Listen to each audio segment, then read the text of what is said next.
Un gran saludo entonces para todos. Les damos una cordial bienvenida a todos ustedes desde ECOS, Educación Continua en Oftalmología y Salud Visual. Como mencionábamos anteriormente, pues hoy nos acompaña la doctora Natalia Villegas. Y pues la idea es que durante esta presentación les dejemos un link para que evalúen el contenido de la charla y también para que nos dejen sus datos y así podamos enviarles su certificado de asistencia. Entonces, adelante, doctora Natalia, y bienvenida. Bueno, buenas noches a todos los asistentes, muchas gracias. Hoy les voy a hablar de un tema que me gusta muchísimo, que es la catarata infantil. Vamos a iniciar entonces un poco con las generalidades, cosas que tal vez todos sabemos, pero nunca sobra recordar, y es que el cristalino pues es una masa vascular transparente, biconvexa de células epiteliales diferenciadas. Sus propiedades ópticas principales son la transparencia y el poder refractivo. Lo que pasa en las cataratas congénitas es que hay una anomalía en el desarrollo del cristalino. En cuanto a las generalidades de las cataratas congénitas, entonces podemos dividirlas en dos grandes grupos. Las cataratas congénitas o neonatales son las que se observan en el primer año de vida y las cataratas juveniles son las que aparecen en la primera década de la vida. Así tenemos las cataratas infantiles. Tienen una prevalencia variable en la literatura, pero en general de 2.5 niños, 2.5 niños por cada 10.000 niños menores de un año y 3.5 por cada 10.000 niños hasta los 15 años. El 64% de estas cataratas son bilaterales. Las etiologías son la etiología genética, que corresponde a un 30 a 50%, usualmente son autosómico dominantes. Las causas infecciosas varían según la población. En nuestra población, digamos que la toxoplasmosis sigue siendo una causa importante, y 2/3 de las cataratas infantiles son idiopáticas. Y dentro de estas cataratas idiopáticas, entonces cuando las dividimos en unilaterales y bilaterales, las unilaterales, el 87% son idiopáticas y en las bilaterales el 50% son idiopáticas. El 70% de las cataratas infantiles son aisladas. Cuando hablamos de aisladas, esto significa que no se asocian ni con ningún síndrome ni con alguna otra anomalía en los ojos, pero también se pueden asociar a otras alteraciones oculares como el microftalmos, como vemos en la foto inferior, la aniridia, como vemos en la foto superior a la derecha, coloboma en el centro, que vemos un ojo con una catarata además colobomatosa, anomalías del desarrollo en el segmento anterior, como la anomalía de Peters, que vemos arriba en el centro, y la persistencia de vasculatura fetal. Son las anomalías más comúnmente asociadas a las cataratas infantiles. También podemos asociarlo con muchos síndromes, más de 200 síndromes se han descrito que tienen como característica tener cataratas. Algunos de ellos, los pacientes con síndrome de Down, trisomía 18, el Cri-du-Chat, el síndrome de Lowe, el síndrome de Stickler. Hay muchísimos síndromes, pero entonces aquí viene la importancia de ver si son bilaterales, unilaterales y qué características pueden tener las cataratas. En cuanto a la genética, entonces se asocian más de 300 genes a las cataratas infantiles, pero solo el 18% de las cataratas congénitas se asocian con una historia familiar positiva. O sea, solo en el 18% de nuestros pacientes logramos establecer que alguno de los padres también tenga catarata. Y se ha demostrado entonces que la gran mayoría de estos casos esporádicos son el resultado de mutaciones de novo en la línea germinal o poszigótica en genes con transmisión autosómico dominante de la enfermedad. Eh, Tienen un patrón de herencia usualmente autosómico dominante. Siempre que sean cataratas bilaterales debemos remitirlos al genetista a menos de que esté clara una causa infecciosa, y los genes se subdividen en cuatro grandes grupos. Los genes que consistentemente están involucrados con cataratas sindrómicas, los genes que consistentemente están involucrados con cataratas sindrómicas, pero que además pueden causar cataratas aisladas, los genes que causan cataratas con otras anomalías oculares y los genes asociados a cataratas no sindrómicas sin asociaciones a otros defectos oculares. En cuanto a la morfología, hay muchísimas clasificaciones de la morfología de las cataratas infantiles, pero digamos que a grandes rasgos o en grupos grandes podemos dividirlo en catarata total, polar anterior, como la que vemos inferior a la izquierda, las cataratas nucleares, polares posteriores, subcapsulares posteriores, como la que vemos arriba a la izquierda, que tiene un gran plastrón posterior que es muy común en los niños encontrar este tipo de catarata. Las lamelares, como la que vemos arriba a la derecha, que también son bastante comunes, y usualmente las lamelares no suelen disminuir tanto la visión. Tenemos las cataratas pulverulentas, como la que tenemos en el centro, que se llama, pues el nombre está muy bien puesto, porque es como ver un polvito en la parte de atrás del ojo. Entonces tenemos las pulverulentas, las sonulares, las suturales, en las que hay como un reforzamiento de las suturas del cristalino y son muy comunes, por ejemplo, en la enfermedad de Fabry, las cataratas cerúleas, como la que vemos a la derecha inferior, en rueda, coraliformes, polimórficas. Por ejemplo, esta que vemos en el centro inferior es una catarata en cuña, que es muy común en los pacientes con Stickler. Entonces, si de pronto nosotros logramos asociar ciertos tipos de cataratas con algunos síndromes, eso nos puede ayudar a enfocar nuestro diagnóstico, porque por ejemplo, si tengo un niño muy miope, con una miopía muy alta o una miopía alta y de pronto lo dilato y me aparece una cuñita, porque a veces esas cuñas no son tan evidentes como se ve en esta foto, sino que son unas cuñitas pequeñitas y veo, ay, tiene una cuñita y entonces me acerco al vítreo, ay, tiene un vítreo rarito, entonces digo, ah, ¿será que tiene un Stickler? Entonces, a veces también las cataratas nos pueden ayudar a enfocar el diagnóstico de nuestro paciente.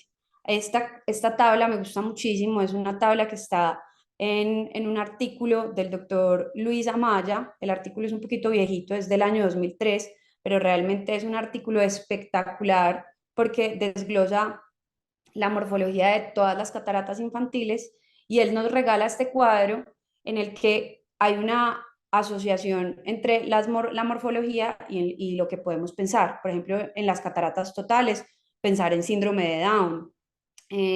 Las cataratas polares anteriores suelen ser autosómica dominantes y aisladas, pero también pensar si están en aniridia, en niños con retinoblastoma, en los niños que tienen secuencia de Pierre-Robin.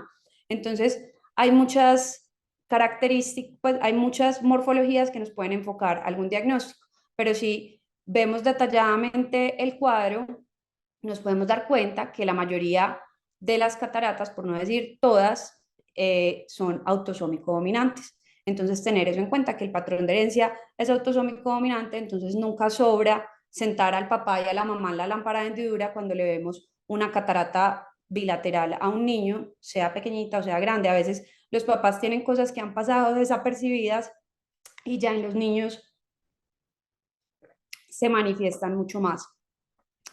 En cuanto al diagnóstico y el manejo, entonces lo más importante definitivamente es la detección temprana. Ojalá un diagnóstico prenatal en las ecografías, que muchas veces se logra y entonces podemos estar preparados para ya cuando nazca ese niño, pensar en qué momento lo vamos a operar, si necesita cirugía, pero por lo menos ya estamos con las alarmas puestas de que hay que revisarlo.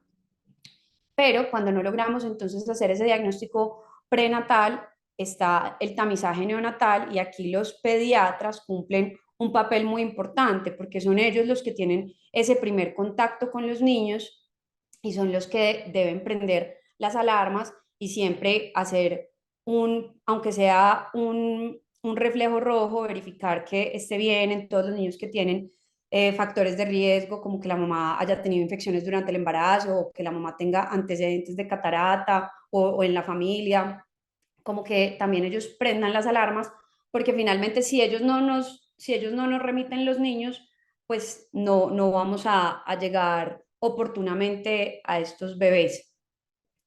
Eh, el diagnóstico y cirugía oportunos son el principal determinante del desenlace visual y de la rehabilitación visual. Entonces, nuevamente, ser oportunos.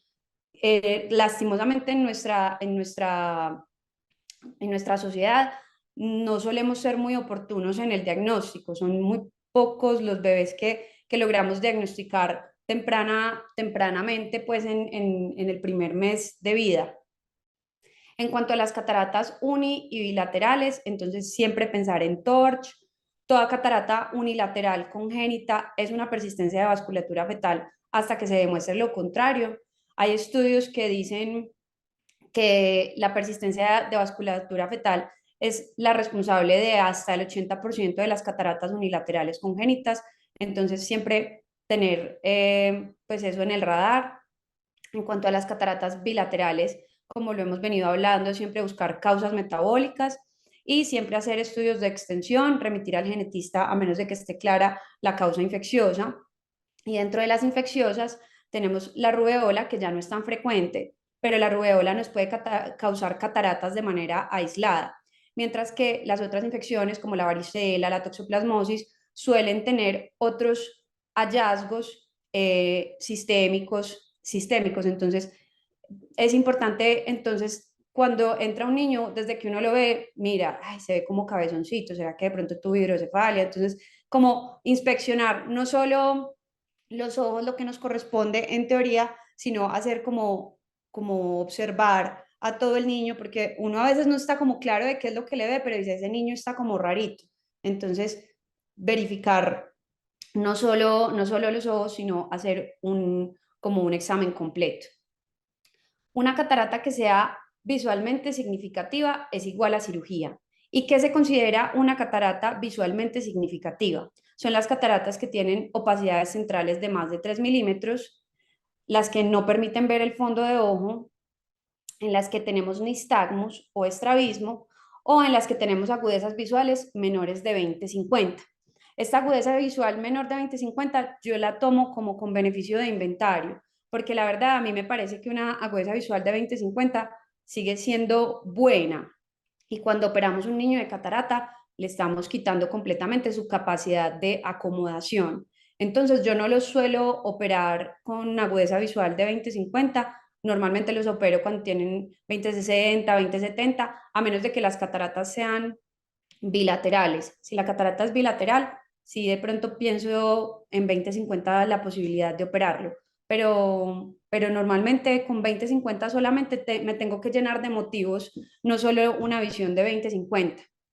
Tener presente entonces que la ambliopía por deprivación por las cataratas es severa y es irreversible, pero es evitable. Entonces, siempre remitir a estos niños de manera oportuna para que se les pueda hacer el tratamiento adecuado.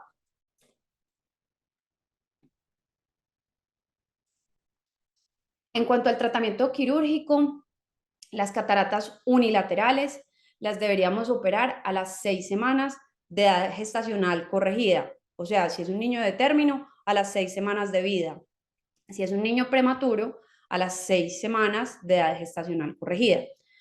En las cataratas bilaterales se deben operar entre las 6 y las 8 semanas de edad gestacional corregida. Pero aquí la pregunta más complicada es si implantamos o no implantamos lente. Y ya vamos a hablar más adelante acerca el implante o no de lentes intraoculares, pero tener en cuenta por qué se definieron estos tiempos de cirugía de 6 y 8 semanas. Porque cada semana que se espere reduce el riesgo de glaucoma, pero incrementa el riesgo de ambliopía. Entonces, se definió que a las 6 semanas es adecuado para las unilaterales y las bilaterales a las 8. No se debe operar nunca una catarata pues, antes de las 6 semanas, a las 4, a las 5 semanas. No se debe operar nunca porque es mucho más el riesgo de glaucoma y entonces las complicaciones van a ser peores, y con las complicaciones digamos que el resultado visual termina no siendo tan bueno. En cuanto entonces al implante primario de lente intraocular, este es un tema que causa mucha controversia, porque si bien está estandarizado y bien establecido que a todos los mayores de 2 años se les debe implantar lente, el problema son los niños menores de 2 años. ¿Qué pasa con los niños menores de 2 años? Que Si uno les implanta los lentes a los niños menores de 2 años, aumenta mucho la posibilidad de que necesiten más procedimientos, los niños se inflaman demasiado, tienen demasiada hipertensión ocular posterior al procedimiento, se sinequian demasiado, se les opacifica demasiado el eje visual, incluso haciéndoles una adecuada capsulectomía posterior. Entonces, lo que yo hago, porque como no hay consenso, entonces yo les hablo de lo que a mí me parece bien y en general, pues en la literatura está bien, es que yo no le pongo un lente a ningún niño menor de 1 año, nunca le pongo lente a un niño menor de 1 año. Luego de 1 año les implanto de manera secundaria el lente si no se ha podido hacer una adecuada rehabilitación visual con lentes de contacto o con gafas. Pero para mí lo ideal, el momento ideal para hacer un implante secundario de lente es cuando el niño ya puede colaborar con la biometría óptica. Entonces, lo ideal es lograr hacer una adecuada rehabilitación con gafas o lentes de contacto para luego hacer un implante pudiendo tener una biometría óptica. ¿A qué niños no se les debe implantar lente así tengan 2 años? A los niños que tienen longitudes axiales de menos de 16 milímetros o que tienen un diámetro horizontal corneal de menos de 10 milímetros o cuando tienen anomalías del segmento anterior como un Peters. En lo que también hay consenso es que no se recomiendan lentes multifocales ni tóricos y si no hay soporte capsular se prefieren los lentes Artisan a los lentes suturados a esclera. ¿Qué desafíos tenemos entonces con el implante primario de los lentes? La dificultad en la biometría y la imprecisión, porque entonces es una biometría que se hace de manera intraquirúrgica en un examen bajo anestesia general, es una biometría por inmersión, que sabemos pues que es operador dependiente. Además tenemos dos variables importantes que necesitamos, las queratometrías y la longitud axial. Entonces, las queratometrías se toman pues con estos queratómetros portátiles que tenemos, pero pueden quedar descentradas y la longitud axial puede no tomarse desde el vértice de la córnea. Y sabemos que un error en longitud axial de 1 milímetro nos puede dar errores de refracción de 3,75 dioptrías. Entonces, 1 milímetro nos puede causar grandes errores de refracción. Otra barrera u otro desafío que tenemos con el implante primario es que las fórmulas no están diseñadas para los ojos de los niños, sino para ojos de adultos. Y ojalá los ojos de los niños se comportaran como un ojo de adulto, pero pequeño, ¿no? Un ojo de un niño es diferente y se comporta diferente a un ojo de un adulto. Entonces, las fórmulas no están diseñadas para los ojos en los niños, ni tampoco están diseñadas para tener targets de refracción diferente a neutro y usualmente nosotros no calculamos los lentes a neutros, entonces esa es otra barrera que tenemos. La fórmula que se prefiere es la Holaday 1 y la que es más imprecisa es la Hofer Q, la que no recomendamos es la Hofer Q. No es posible tampoco predecir los cambios refractivos que van a tener los niños en el futuro, entonces eso también representa un reto. Y a menor edad que se haga la cirugía, más va a ser ese shift miópico que va a tener ese niño. Entonces, realmente casi que calcular un lente en un niño de estos es como tirar una moneda al aire prácticamente. Y los cambios en la posición efectiva del lente intraquirúrgico también es algo importante. ¿Por qué? Porque entonces las cataratas en los niños cuando los operamos no es como cuando operamos una catarata en un adulto, que son pasos muy estandarizados, rexis, hidrodisección, hidrodelaminación, sino que cada catarata en un niño es diferente y representa retos diferentes y no siempre vamos a tener soporte capsular o de pronto hicimos la capsulectomía posterior y nos quedó muy amplia, entonces ya no podemos meter el lente en el saco. Entonces en cirugía tenemos que decidir dónde poner el lente, si lo vamos a poner en el saco o si lo vamos a poner en el sulcus. Lo que yo hago personalmente es que yo siempre me voy con dos lentes calculados, me voy con un lente para el saco y un lente para el sulcus. Y yo no abotono el lente en el sulcus precisamente por eso, porque quiero que tenga la posición efectiva calculada para el sulcus. ¿Qué desventaja tiene no abotonarlo? Que los lentes en los niños se tienden a desplazar, entonces a veces se pueden descentrar un poco esos lentes. Esta es la tabla que yo uso. Hay muchas tablas para cálculo de lentes intraoculares en niños. Esta es la tabla que a mí más me gusta, que es la tabla que dan en el IATS. Me parece muy buena. Como les decía, de todas maneras, yo a niños menores de un año no les implanto lentes intraoculares. Entonces, pues acá les dejo la tabla por si algún día la necesitan. Esta es la tabla que yo uso y vemos que no los calculamos a la metropía, solo los calculamos a la metropía después de los 8 años. Entonces, por eso las fórmulas no están diseñadas pues para no ser neutros y digamos que esto es una barrera para el cálculo de los lentes en estos niños. Acá les voy a compartir un video de una cirugía. Esta es una cirugía que va con lente. Entonces, pues normal, pues ahí empezamos con las paracentesis. Siempre uso azul tripán porque eso me ayuda a quitarle un poco de elasticidad a la cápsula y también me gusta usar el cistótomo porque me levanta mejor el flap. Tratar de hacer una capsulorhexis circular continua. Lo que pasa es que se tienden a ir un poco estas rexis. A mí me gusta usar la pieza del faco porque es más rápido, entonces lo grande lo saco con el faco y ya luego con las bimanuales, uno podría sacarla todo con bimanuales, pero se tarda pues más, entonces a mí me gusta usar el faco. Entonces aquí sacamos toda la catarata y vemos que ya saqué toda la catarata y todavía tiene pues como si no lo hubiera operado porque sigue teniendo la opacidad posterior. Entonces, vamos a hacerle la capsulectomía posterior. Las capsulectomías posteriores, en teoría, no tienen que ser muy grandes, de 2,5 a 3 milímetros. A mí me gusta hacerlas no muy pequeñitas tampoco, porque, como les decía, tienden a contraerse y tiende a opacificarse el eje visual. Entonces, yo lo que hago es que hago primero una capsulectomía prudente, luego implanto el lente y luego de implantar el lente ya sí la agrando un poquito más y completo bien la vitrectomía. Creo que otro secreto importante de la cirugía en los niños es hacer una adecuada vitrectomía, no solo una vitrectomía anterior, sino también intermedia, sobre todo en los que no van con lente, hay que hacerles muy buena vitrectomía, muy buena vitrectomía. Aquí vemos cómo ya estamos implantando el lente. Ahí se me acabó la...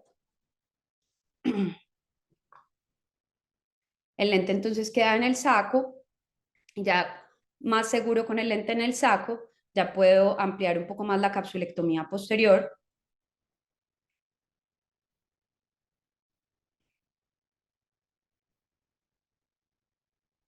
y también completar la vitrectomía. Yo siempre los dejo con una burbujita de aire, me da seguridad, me quedo tranquila con el airecito. Cuando los lentes los dejo en el saco no pongo punto, si los dejo en el sulcus siempre pongo punto. Y siempre triamcinolona antes, pues como para verificar que no haya vitrio y que no me vayan a quedar bandas vítreas. Y aquí les voy a compartir un video de un implante secundario de lente. Este fue un niño que operaron pequeñito en Venezuela y ya llegó a los 4 años pues para el implante de lente secundario acá. Entonces yo primero libero muy bien las sinequias y amplío pues veo muy bien el espacio donde va a ir el lente. Aquí en el video no se logra ver, pero este niño tenía dos bandas vítreas hacia las dos paracentesis y estaban un poquito duritas de quitar, pero entonces lo primero es eso, completar bien la vitrectomía, verificar que esté bien limpio el segmento anterior, ver dónde vamos a poner el lente, liberar todas esas sinequias. En este caso estaba siempre muy sinequiado, entonces le puse ganchos de iris y le completé bien la vitrectomía.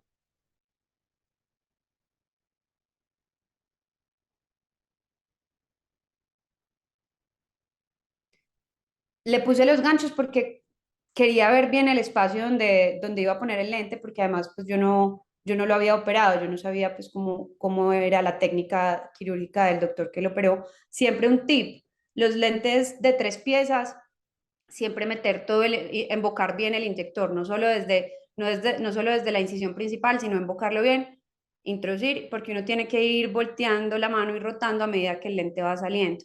Entonces, ese es pues como un tip, porque cuando le sale a uno enredado ese lente de 3 piezas, es, pues es más complicado acomodarlo y sufre uno más. Entonces, si uno logra acomodar bien la primera áptica, ya la segunda áptica queda afuera y uno ya lo puede rotar y es muy sencillo. Aquí ya pues termina la cirugía, se quitan los ganchitos de iris, puntico al final, también triamcinolona para verificar que todo esté bien, que no haya bandas vítreas, y este sí va con punto porque es un lente pues de 3 piezas. Ya,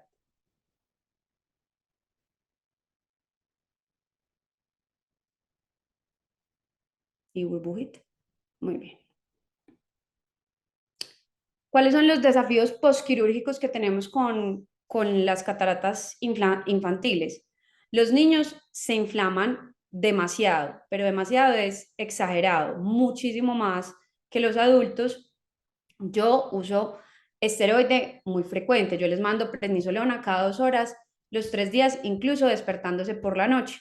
Pero paradójicamente para nosotros, los niños son muy respondedores a esteroides, entonces también pasa mucho que hay que estar muy pendientes con la presión intraocular porque se nos sube la presión del ojo, entonces tenemos que ir como dosificando ese esteroide. En algunos casos podemos usar esteroides orales cuando son casos de cataratas uveíticas o que vamos a tener que tuvimos mucha manipulación del iris o que fue una cirugía muy difícil, entonces se puede mandar esteroide oral. Los niños hacen demasiadas membranas pupilares, se sinequian demasiado, los lentes, precisamente por la misma inflamación, entonces en los lentes hay depósitos de pigmentos, se descentran, en muchos crece este anillo de Sommering, sobre todo en los niños en los que no ponemos lente, crece este anillo de Sommering que muchas veces termina tapando el eje visual y tenemos que volver a entrar a quitar ese anillo. En los niños se opacifica mucho el eje visual, incluso cuando hacemos una adecuada capsulectomía posterior y vitrectomía anterior. Yo personalmente, en mis posquirúrgicos de cataratas, siempre uso un AINE. ¿Por qué? En los adultos a quienes les ponemos AINES posquirúrgicos, a las cataratas complicadas. Cuando se rompe la posterior, siempre, pues una indicación es ponerle AINE posquirúrgico. Entonces, pues si mis cataratas de entrada ya son cataratas complicadas, entonces pues me parece prudente y me va muy bien poniéndole un AINE como si fuera una catarata complicada, un diabético, se lo pongo por 3 meses, dos gotas al día, pues bromfenaco cada 12 horas, me funciona bastante bien. Entonces, esa es otra recomendación, ponerles también AINE, porque por definición las cataratas infantiles son cataratas complicadas, entonces tienen indicación de usar el AINE. El manejo de la afaquia, entonces un niño en afaquia puede refractar hasta +30. La corrección óptica la debemos hacer de manera temprana, lo ideal es poderlo hacer con lentes de contacto, pero porque con las gafas el lente es muy grueso, hay descentramientos, aniseiconia, impide la fusión, hay mayor riesgo de ambliopía. Pero ¿qué pasa con los lentes de contacto o qué barrera tenemos en nuestro medio con los lentes de contacto? Es que necesitamos un optómetra experto. Refractar a estos niños es muy difícil, entonces necesitamos un optómetra experto, compromiso de los papás, que se comprometan porque realmente sí necesita como una curva aprender a ponerles y quitar los lentes a los niños. Y entonces que se le cayó el lente, que no fue capaz de manipularlo, que no lo tolera. Y otra cosa importante es el tema de las condiciones de higiene. Incluso pues acá en Colombia hay partes en las que no hay agua potable en la vivienda, entonces imagínese uno manipular un lente de contacto lavándose las manos con un agua que no es potable. Entonces, digamos que las barreras que tenemos son esas. Eh, lo que hacemos en la refracción, en la fórmula de las gafas, es mandarles, cuando son niños de 1 año, se manda la refracción más 3. Eso tanto en los niños que quedan en afaquia como en los que quedan pues pseudofacos. En los niños de 2 años, la refracción más 2. Y ya en los niños de 3 años ya sí mandamos un bifocal invisible con la refracción y una adición de más 3.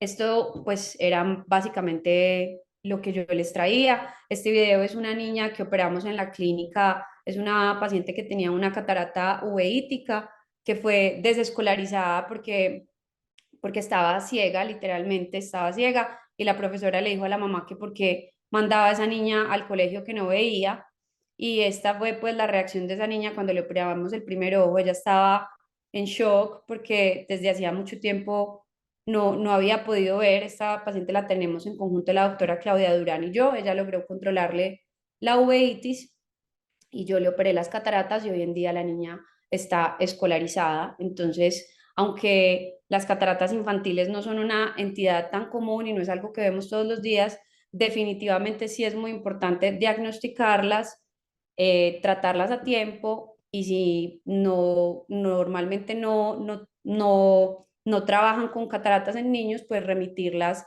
oportunamente a quien sí las pueda tratar y seguir adecuadamente. No sé si tengan alguna pregunta. Esto era lo que yo les traía para hoy. Muchas gracias. Sí, efectivamente, una información muy interesante. Por acá nos están solicitando si puede poner de nuevo la tabla que había mostrado Claro que al sí. inicio de la conferencia. Perfecto, por si de pronto quieren hacer pantallazo o tomar nota. Bueno, entonces abrimos el micrófono o nos pueden dejar sus preguntas por acá en el chat.